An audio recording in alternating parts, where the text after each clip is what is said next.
Oke, selamat datang. Kali ini kita bakal kupas tuntas satu konsep matematika yang sebenarnya ada di mana-mana di sekitar kita loh. Namanya perbandingan berbalik nilai. Sip, langsung aja ya. Jadi, hari ini kita bakal ngobrolin soal pertama, efek jungkat-jungkit, terus ada rumus ajaibnya, kita coba pecahin contoh soal, habis itu kita bandingin sama lawannya, dan terakhir, kita lihat gimana ini kepake di dunia nyata. Gampang kan? Yuk, kita mulai dari yang pertama. Buat ngertiin konsep ini, lupain dulu deh soal angka-angka. Coba bayangin aja permainan jungkat-jungkit. Pernah nggak sih merhatiin kalau ada satu hal yang naik, ada hal lain yang justru malah turun? Contohnya gampang. Makin ngebut kita di jalan, makin cepat kan sampainya, waktunya makin sedikit.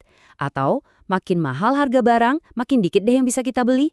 Nah, hubungan naik turun yang sistematis ini, itu yang mau kita bedah hari ini.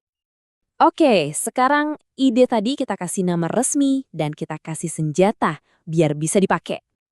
Nah, nama resminya itu perbandingan berbalik nilai. Jadi ini bukan asal kebalikan ya, ada aturannya. Kalau satu besaran naik 2 kali lipat, besaran yang satunya lagi itu pasti turun jadi setengahnya. Presisi banget. Keseimbangan inilah yang jadi kuncinya.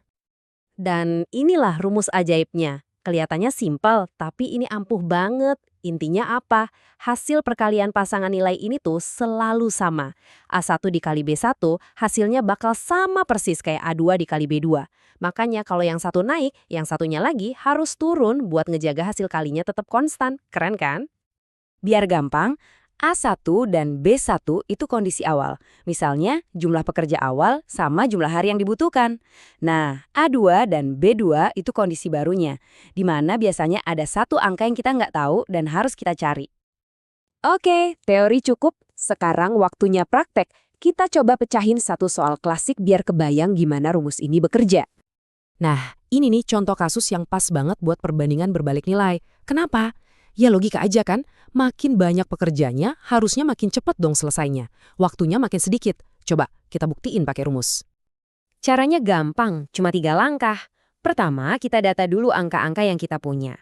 A1-nya 6 pekerja, B1-nya 12 hari, A2-nya 8 pekerja. Yang kita cari B2. Kedua, masukin ke rumus ajaib tadi. 6 kali 12 sama dengan 8 kali B2. Ketiga, tinggal kita hitung deh. 72 sama dengan 8 dikali B2. Dan jawabannya adalah 9 hari. Tuh kan, benar. Sesuai dugaan kita, makin banyak pekerja, harinya makin sedikit. Rumusnya terbukti ampuh.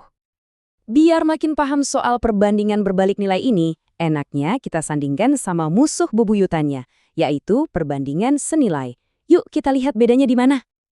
Lihat deh tabel ini, jelas banget bedanya.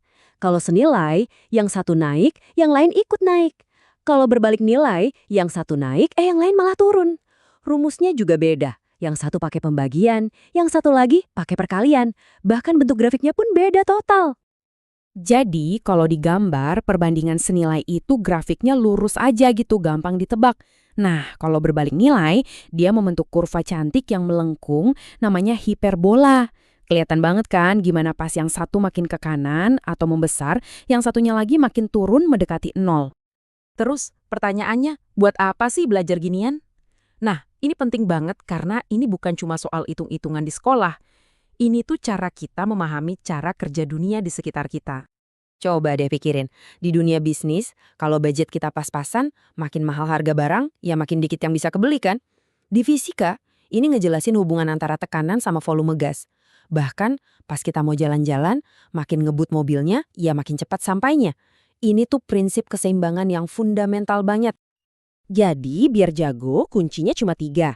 Pertama, kenali dulu hubungannya. Ini naik ikut naik atau naik malah turun. Kedua, pilih rumus yang benar. Ingat, kalau berbalik nilai, pakainya yang perkalian. Dan yang ketiga, ya latihan terus. Makin sering ketemu soal, makin otomatis kita bisa ngerjainnya. Nah, sekarang giliran Anda. Coba deh perhatiin sekitar. Kira-kira hubungan berbalik nilai apa lagi yang bisa kamu temukan sehari-hari? Pasti banyak. Dan dengan begitu, selamat, Anda sudah berhasil menguasai inti dari perbandingan berbalik nilai.